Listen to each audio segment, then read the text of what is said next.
Well, hello, we're back for another IGDN panel on an industry topic. And given that this is recorded in June of 2023, which is has been declared Pride Month by the powers that be, I guess. I don't know who declares these things. We're going to talk about being queer in gaming. And it's a huge, like all these panels, it's a very big topic. And so we're not going to solve all the issues with the tabletop RPG industry and its We're queer solving members. any issues? No, Yeah, hey, it's we're There's a gonna. loftier goal than you signed us up for here, man. Aha! We tricked you.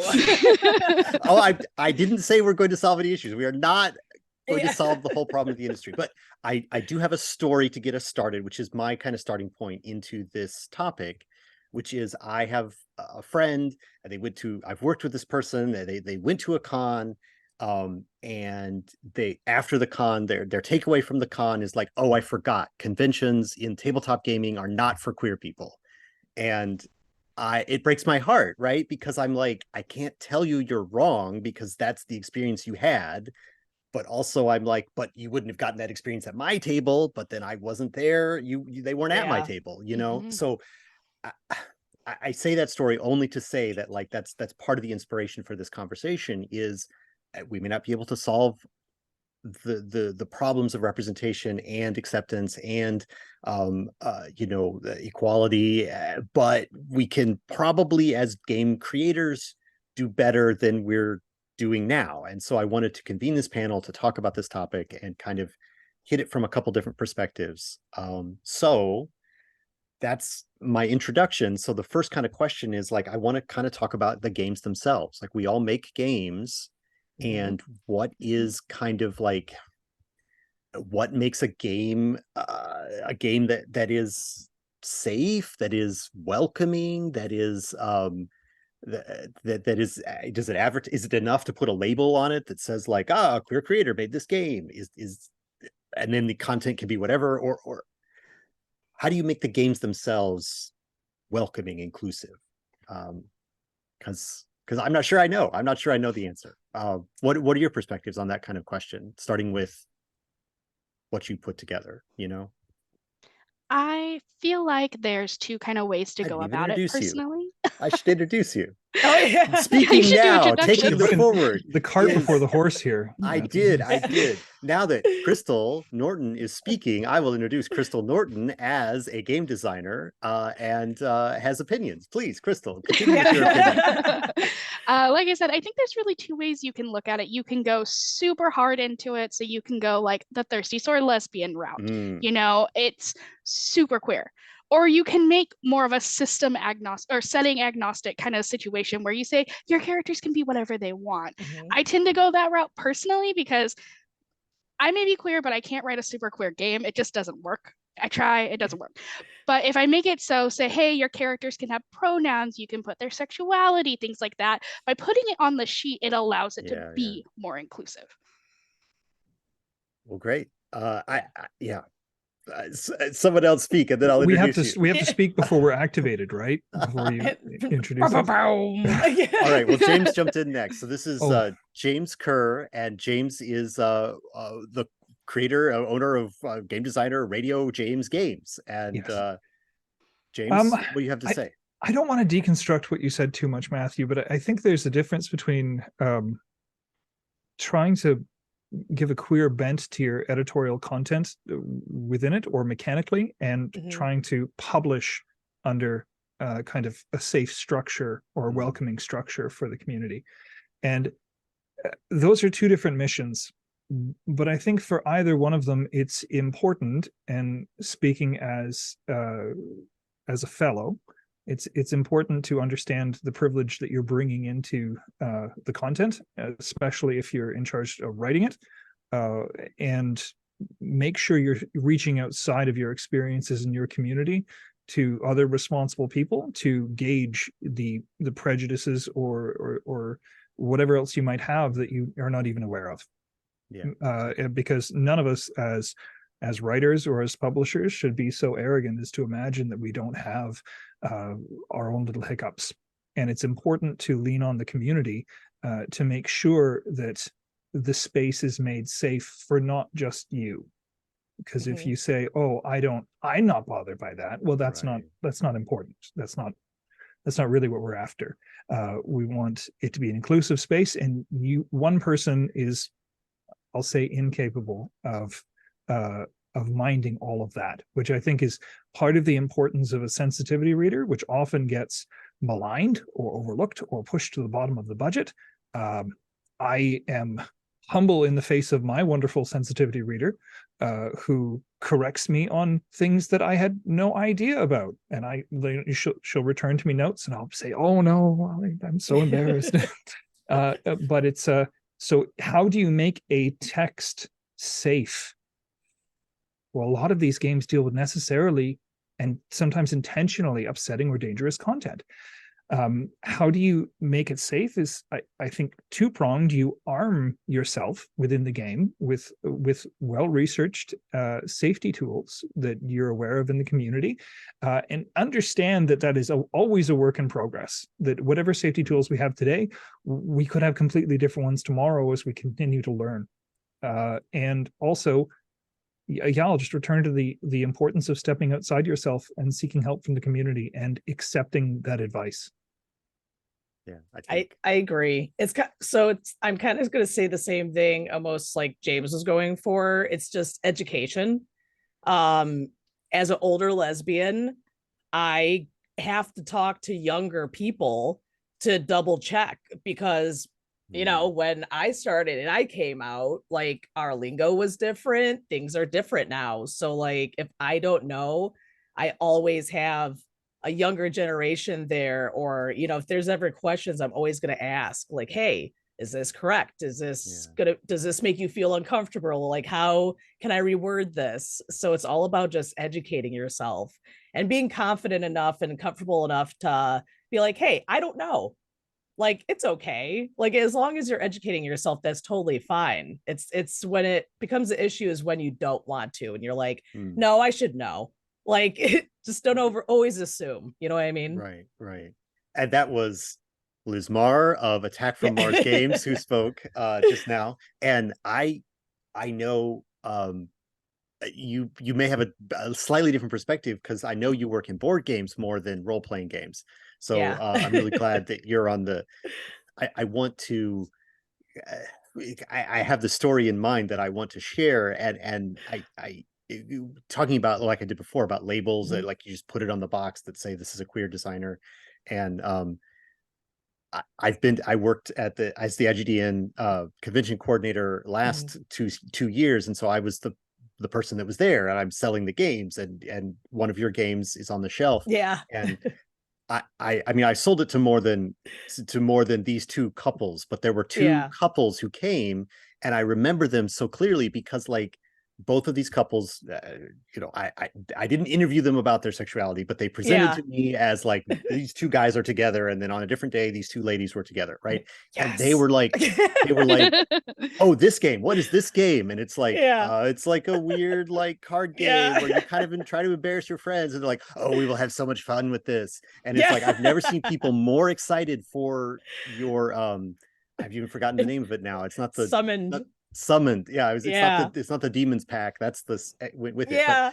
But I've never seen people more excited for it than those two gay couples, and that makes me happy. I say that to kind of ask you, like, what what is what is on the box? What makes that, like, the code words that are there? Like, I don't know. I don't know if you think about that when you're presenting a package out honestly there.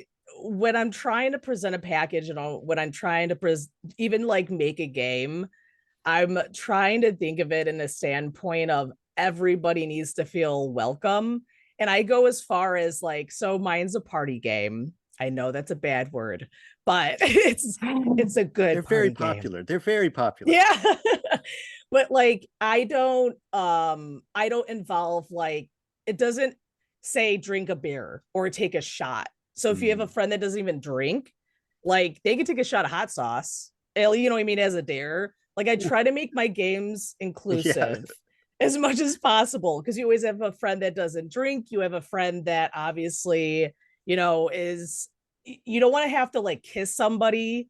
Like, I don't want weird touching like that, because again, with your sexuality, and you don't want like it, you have to get a really good group to do stuff like that. So it's almost kind of hard to figure those things out. But I didn't purposely go for, you know, gay couples, but it's nice that they like it. Maybe it's the devil on the box. I don't know. I don't know. I couldn't. I mean, I didn't interview them extensively. Just Yeah. I swiped the card and they went off happy. But like it was That's amazing to hear. I feel like board games though. Since I moved my company, so we have a board game cafe now that's a pop-up, and I sell my friends indie board games. And I've even found with like box designs, people have gotten, I don't know, like I have a game called Rainbow Bunnies that I carry, and like heterosexual men love that game. Like it's like, okay, cool. Like adults buy that game more than children, and you would assume like it's a children's game, but it's super fun. It's adults could play it, get pretty rough with it. But yeah, like it, I feel like it's just the vibe of the games that get the people. But yeah, I don't really think I don't think much. No, but no, I don't really when I make a game, I'm not really thinking of like the type of people I'm going for. I just honestly think about just having people in a room and not having anyone feel singled out. You know what I mean? So yeah. That's good. Like it's sort of yeah. I don't know if I have any follow-up. It's great. Like different perspectives about I tried to sum up before we move on to the next kind of like topic, but like you know, educate yourself, don't assume, don't make too many assumptions. And I kind of what I'm hearing is not to, you know, not necessarily to put your big flag into like, look, this game is for everyone. You know, it's just kind of like just make it for everyone. Don't necessarily spend the time announcing that it's for everyone, you know. Well, I feel like sorry, go ahead. No, go ahead. No, you go. I feel like this is a very personal medium, and tabletop role-playing games, like book writing is easy. Like fiction writing is easy to say, oh, you know, fiction writing, you reveal more of yourself as an author through the act of writing than you always intend to, right? I think tabletop role-playing games are the very same way, perhaps more so, because everything that you think kind of ends up on the line, because your assumptions end up on display, and your beliefs and your passions end up on display. And I think people can't help but make games that reflect their identity, because it's coming from your sense of identity. I think the root of your question, Matthew, is maybe, if I could paraphrase, how much a queer identity informs the marketing and branding structure of releasing games. And the sense I'm getting from the three of us is that it doesn't, but we can't help but express that. That being said, I really love it when it does for some publishers. Some of my favorite games are very expressive in their identity, and I'm absolutely not cynical about that. I know some people can be cynical about that, but I think it's lovely, and it speaks to the deficit of games that are there for people who want that wild of an expression. The tip of my tongue is always Visigoths versus small goths, because I love being a teen girl running around a mall in the mid-90s, shoplifting and kissing. How do you know what I did? Well, I didn't get to do that in the 90s, so I love you know, tabletop role-playing games as an extension of an exploration of identity. Is a big topic, and I think that's a big topic for all of us. And I love games that let me do that in interesting ways, and ways where you can feel the passion behind the identity coming through. And it's more than just feeling invested reading a novel, because you have to act it out, you have to be in it, you have to believe, and to a certain extent, right? Like there's different levels of engagement, but I don't think anybody is waving a pride flag to try and boost sales. I think we're all just trying to make the best game that we can, and it comes out of ourselves. Yeah. social media, anytime I've waved a pride flag has been like pretty bad. I've only gotten people like in my comments, so I've like, it's sad. Like I find that I can't really, do a lot of pride posting or anything like that, because if you do, it just gets like scattered with just trolls, and then it just loses its purpose. You know what I mean? Yeah, I can Internet. see that. I definitely want to. I mean, I think that's sort of like the kind of the next. I mean, there's so much that we could talk about in each of these sort of areas, but I think I'll take that as like a transition to kind of talking about like, and you mentioned we mentioned some games in particular that other people's games, but I kind of want to see like, how can a company or a team that you might be working on, if you're not running your own company, like how does that, what are the ways that you would want to see that team works, or that company does themselves? And I think social media is, I mean, I'm on social media for my company all the time, and posting, and but yeah, I haven't been out there waving any pride flags or anything like that this month, but it is because it does kind of feel like, I don't know, it is, it's that balance. Like you want to know, that's sort of one of the other questions I have for a little bit later. Like you want to know, that you want to say to people like, hey, I am open to talking to you. I don't hate you. I don't prejudge you. Please come talk to me, and then buy my games. But you also don't want to appear to be doing it cynically, as you said, James. So what are some like ways of working, I guess? And I don't know if I feel like I'm very bad at questions. So sometimes, so like really I want to focus, like we talked about games a little bit. I want to talk about companies, like as entities that exist, that have to do marketing, that have to that decide who they hire.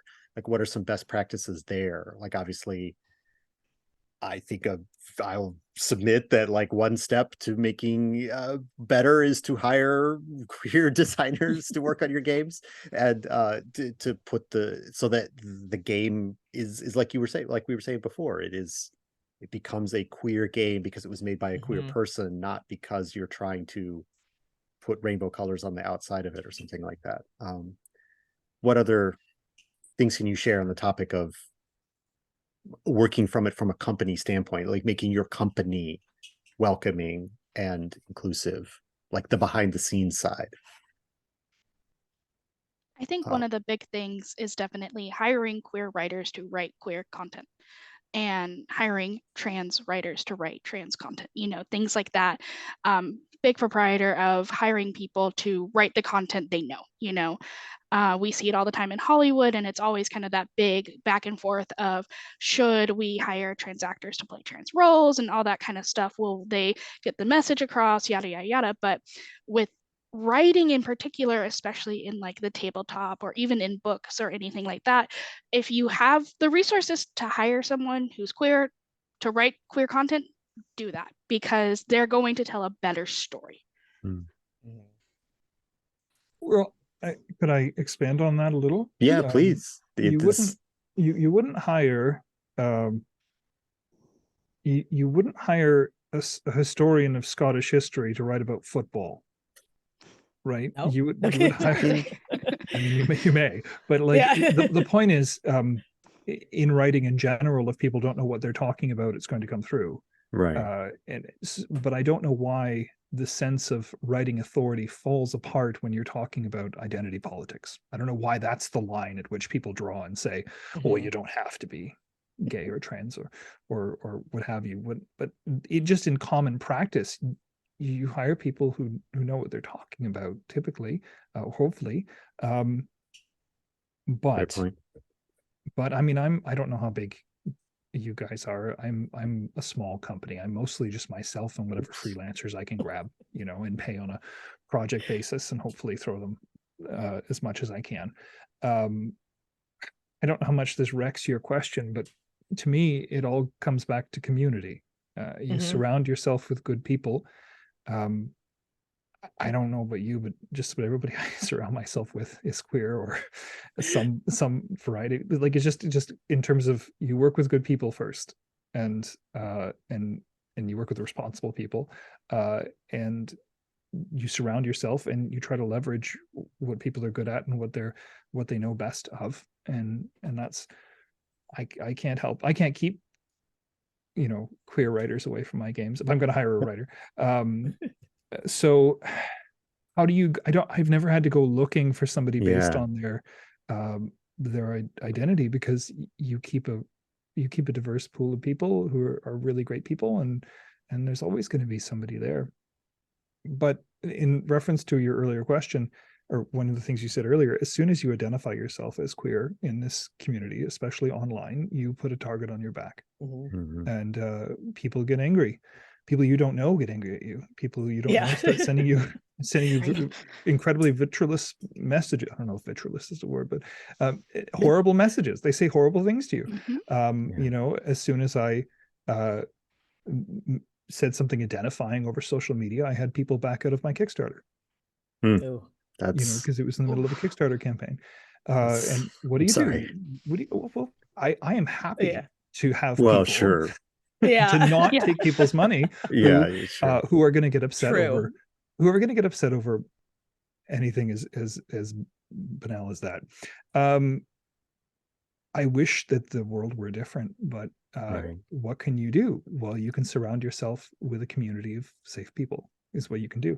And then that community, I'm a big proponent of community, and then you can lean on them in the times that you need. And I'm not saying hire friends. Like I probably have more success hiring friends of friends or friends of friends of friends, because, you know, then you don't have your history involved. But that's how I find queer people is. I do hire my friends, and that's my issue. I need to stop hiring my friends. I mean, so like as a company and representing my company, I tend to not really advertise that I'm gay. Even though if you were to see me, you'd be like, oh, okay. But yeah, they're like, I got that. Some people shockingly don't. But I mean, you know, I honestly am the type of person that I want to end up on top with my friends. So I try to surround myself with as many people in or out of my community, like everyone as possible. If you're nice to me and we're working together and we're not working apart, I'm going to raise you as I'm being raised. You know what I mean? Because I've honestly had such a horrible experience feeling the pride during Pride Month and being like, yeah, I'm going to post that I'm a lesbian, I'm a lesbian owned company. My game was featured for Pride Month on Fangoria, and I have never had so many people say so many horrible things to me in my life. I honestly was like, can you guys take that down? Like, take my post down. Like, I did not know that this was gonna, like, people were going on my Twitter. And I'm like a big fighter when it comes to equality. When another party game, I'm not going to mention their name because they don't deserve any more advertisement than they already have. My game was in their board game cafe in Chicago, so that gives it away. But I took it away as soon as I found out, you know, they had bad blood, and I was like, no. And I did a big posting like, I don't believe in this. Like, this is, I did not know before my game got put in there. I was like, can you guys please burn my game? Thank you. And they, I don't know if they burnt it, but they took it off the shelves. But yeah, I mean, it's hard to, you know, for me as a company to even try to advertise as part of the LGBTQ plus community because of the amount of like pushback, because my company is a smaller company, and if I get pushback, that means, you know, my likes and stuff, and I'll get blocked on TikTok because that's happened several times. It just becomes more of a problem, and I can't afford that, which is sad. That we can't like openly be like, hey, happy Pride, lesbian-owned company. See, I think it's a very kind of different situation that I'm in. When I made my Twitter and I made my TikToks and all these things, I came out immediately from the gate. I'm a pansexual creator. I'm here, I'm queer, I'm going to fight about it, you know, and I have so much support, I feel like, because somehow all the other queers found me. And if anyone comes into my comments, I don't have to deal with it. They take care of it before I even see it half the time. So I think it's very different from like being a newer creator in the space and coming into the space saying, hey, I'm queer already. That's what I built my platform on, being a queer creator, being someone who champions for my cause and things like that, in comparison to having to be like, we started our company and we didn't say it and now we have to, kind of thing that like you two are kind of talking about, which I think is very interesting. And like the backlash I see some people get, because we all know Wizards posted their like queer creator list, and I'm friends with like 3 or 4 of them, and they just got railed. It was so sad, and it's so disheartening to see that happen in our community, honestly.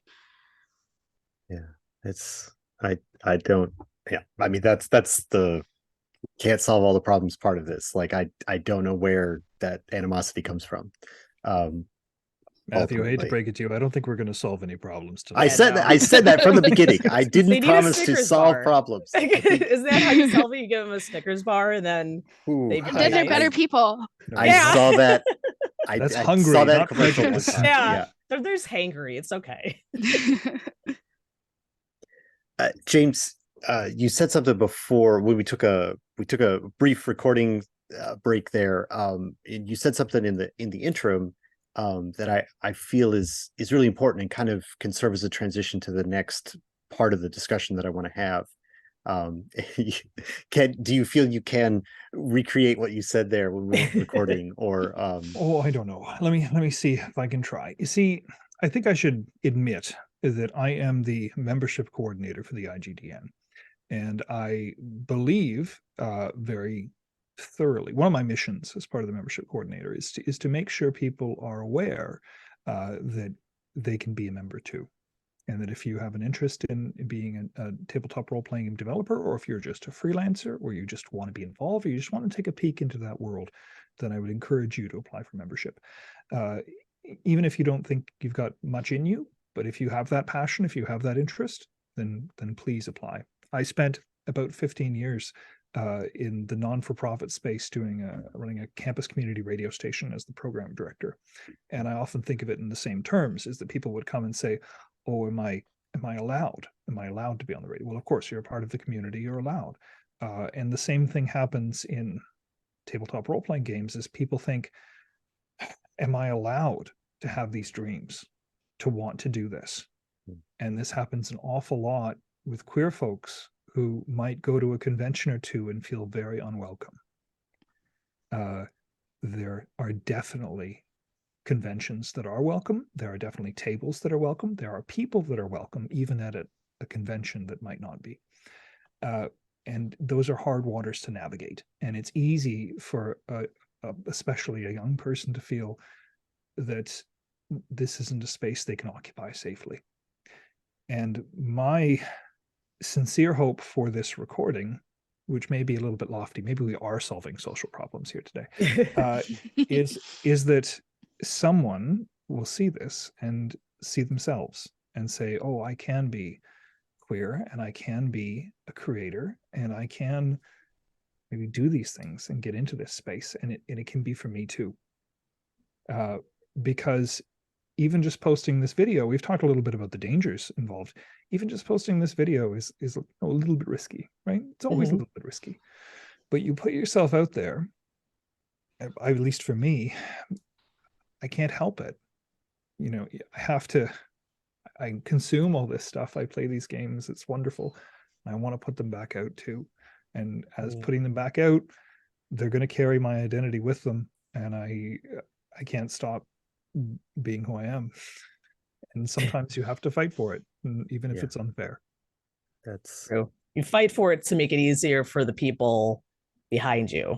You know what I mean? Hopefully. I mean, if you have the spoons too, right? Like, I don't want to criticize anybody for not feeling like they can, because it's tiring to pioneer a safe space. But hopefully people have communities that they can lean on, and hopefully someone will watch this and recognize that there is a community out there of queer creators. And I think we're living in a better time even this year, then maybe, I mean, it's a dangerous time. But in terms of tabletop role-playing games, just Moonlight on Roseville Beach by Our Rook Studios alone was wonderful, and I hope brought hundreds of people into the fold, you know, like and that's the dream I have for it. I have no idea if it actually fulfilled that, but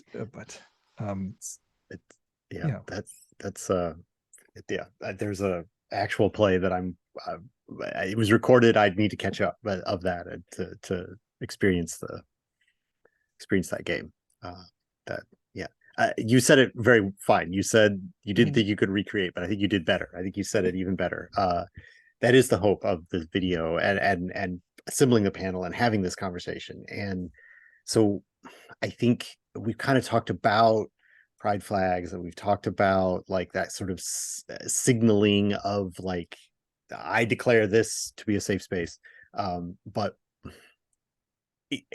I don't know. And we may be deep into the call. I maybe should reveal, I do not actually identify as a member of a queer community myself. And so I've got, like at my booth, I've got a little multicolor, all are welcome here kind of sign. And I put it in the booth, and it's sort of like, I mean, I like it to be there, but I recognize that you talked about the difficult to navigate waters, James. Like it's so far from proving, putting up a placard that says that is so far from proving that the sign isn't a lie. And so what are perhaps some things that to take a bigger step now that we've talked about games themselves, we talked about company and presence. When you go out into the wider world and you're at a convention, I mean, I don't like tell us the secret code signs or whatever, but like there's a speakeasy in the basement. Yeah. Okay? Don't tell us don't tell the password to on the internet. Keep that for friend to friend only. But like, what are some things that you appreciate that when you're at a con, what makes you feel better? What makes you feel that the sign isn't a lie, you know, to take my example? And therefore, hopefully the people watching the video can try to do those things, can be not put up signs that don't make them into liars, you know, but put up signs that they back up what they're trying to do. I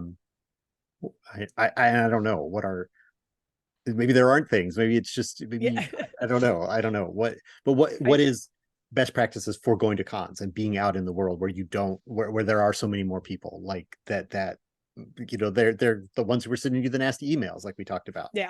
I mean, I feel like the Twitter community, the board game community, is super, like, I mean, it's almost like when I first started, it's like I was like, like I honestly had so many people email me and help me out from the LGBTQ plus community, and also actually a lot of cis straight males that helped me out in my career, that were understanding.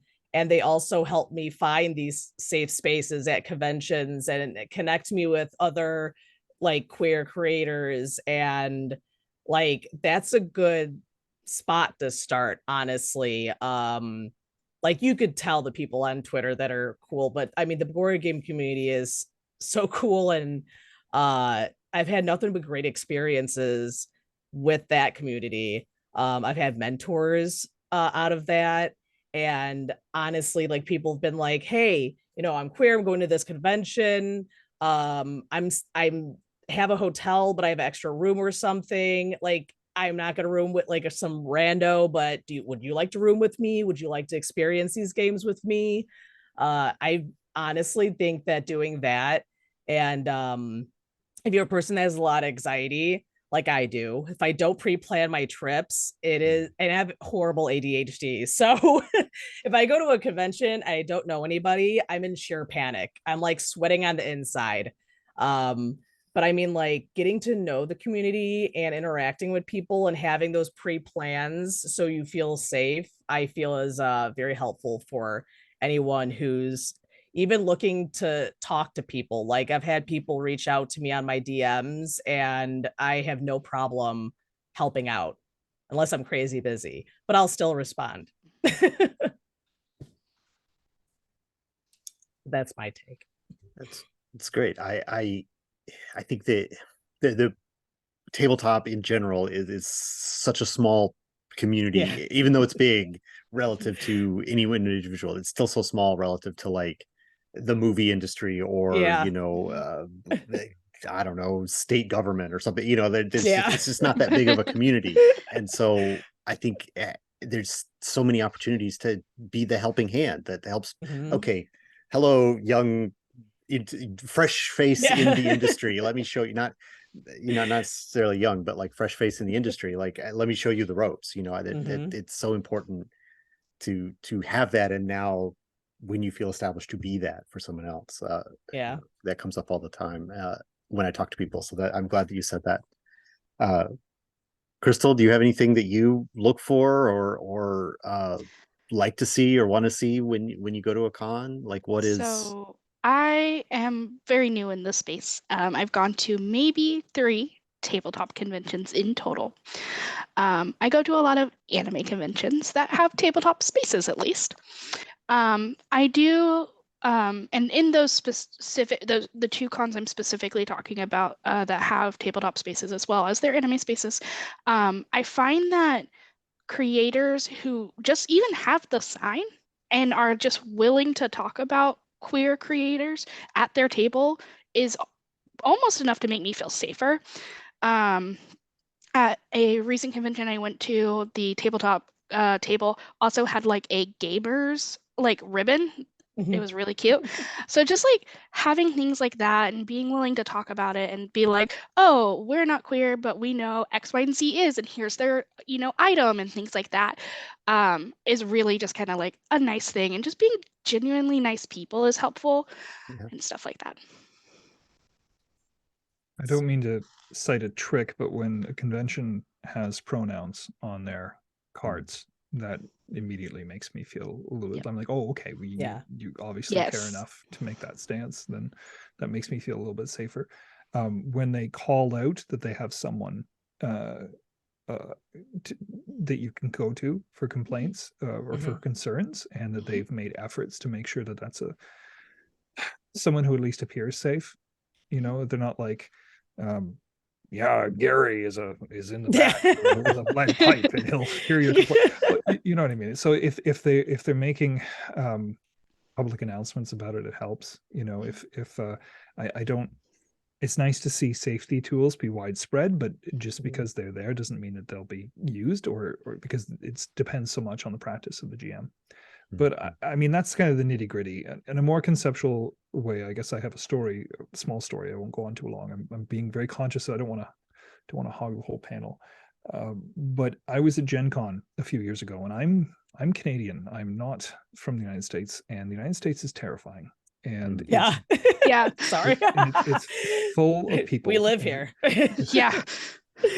And Gen Con was very, very busy, and I was feeling quite overwhelmed. And I present very straight, and that's mostly, I think, from anxiety. But I went to the IGDN booth of all places, and there was the most wonderfully flagrant fellow with pink hair, and he stopped me to talk about his queer game. And I was like, I'm sure I was quite taken aback and nervous, but inside I was very happy, because I thought immediately, I'm like, oh, like, thank God there's in a sea of kind of too many people and confusing spaces, and in a foreign country, someone is standing up and saying, like literally waving their arms, saying this is safe. And that's what got me interested in joining the IGDN. I didn't mean for this to be such a pitch for the IGDN. It's just it's a great group. You're on the leadership team, so I know. But it kind of works in there, just because it's kind of a core memory of like, I can do this. I can be in this space in a way that I feel like I don't have to lie about who I am or So it was very affecting. Yeah, clearly you remember it. That is, I mean, I think that hits on what you said so wonderfully, 15 minutes ago about like, just the gift of being present, and that all three of you are making, to be like, look, I'll be on the panel, I'll say that I'm here, and people can see me, and you don't have pink hair, James, but you're somebody's pink haired arm waver. My hair is too thin these days, I think, to make it pink, but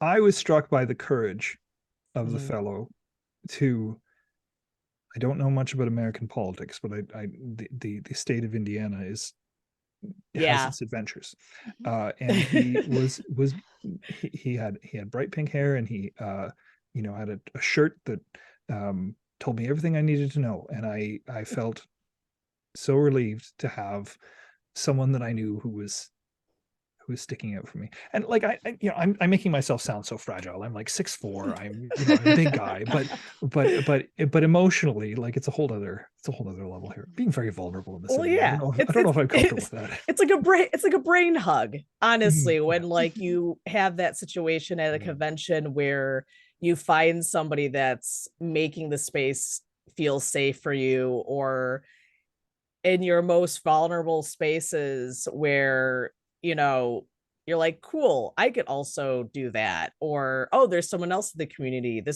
we're interacting right now. It honestly feels like what I call a brain hug. It's probably the anxiety that's speaking, because you just feel calmer. And that always ends up, because the community, and even in RPG, is so friendly that it always opens up a gate to, hey, and these are the other people that are part of the queer community, and this is who's going to play games. I've had a lot of people to, see me in a sheer panic, grab me and be like, hey, do you want to play a game here? This is an okay space. Because when it comes to playing games at conventions, that's where it's hard for me, because I don't know, like, it depends on the group of people. You know what I mean? It's such a big chance, a issue, I guess, not an issue, but like you're gambling almost. You're gonna join a table full of strangers, and you're taking a chance in playing this game, and taking a chance, and there could be a possibility someone's gonna say something real stupid to make you feel very uncomfortable. And you don't know if other people will stand up or other people will feel uncomfortable and say nothing. So this is just everything that pops in my brain. So I don't actually go, and I've never played a game at a convention unless it's like my friends personally grabbing me and sitting me down at a table saying, here, Liz, play my game. I'm like, okay, this is safe. But yeah, I don't know how anyone would be able to solve that issue, but it's usually how I feel at conventions. Yeah, I mean, I think that goes back, that story that I shared at the very beginning, like it's not a, conventions especially are not a space that is exclusively for, like you say, like if you've got friends that are like, hey, us and this other person, we're going to play this game, like then who all those people are. But yeah, it is sort of like a gamble. Your table could be great, or your table could be less than great. It's dangerous. It's a leap of faith. And it's not one that everyone is ready for. Right. I think it's important to point out that as a group, tabletop role-playing gamers tend to be shy folks, and sometimes anxious as a whole. Like some people externalize that by being very loud and forward, but it tends to be the case that a lot of us are shy and anxious, and that's okay. We can be shy and anxious together, and I think that the hobby attracts a very diverse spectrum of people of different social capabilities, and I think that's wonderful, and it provides a structure whereby we can be together in as safe a structure as possible among strangers. And we continue to work on that, and we continue to refine those processes and try to make things more welcoming, and there are definitely hiccups along the way. And you've got to deal with that as much as you feel like you can. And but thank God for our support networks that pull us into games. Like grab me and say, sit down and play this game. Yeah. Like, okay. Usually that's my response. I'm like, I guess I got a people. Okay. I got people. All right. Yeah.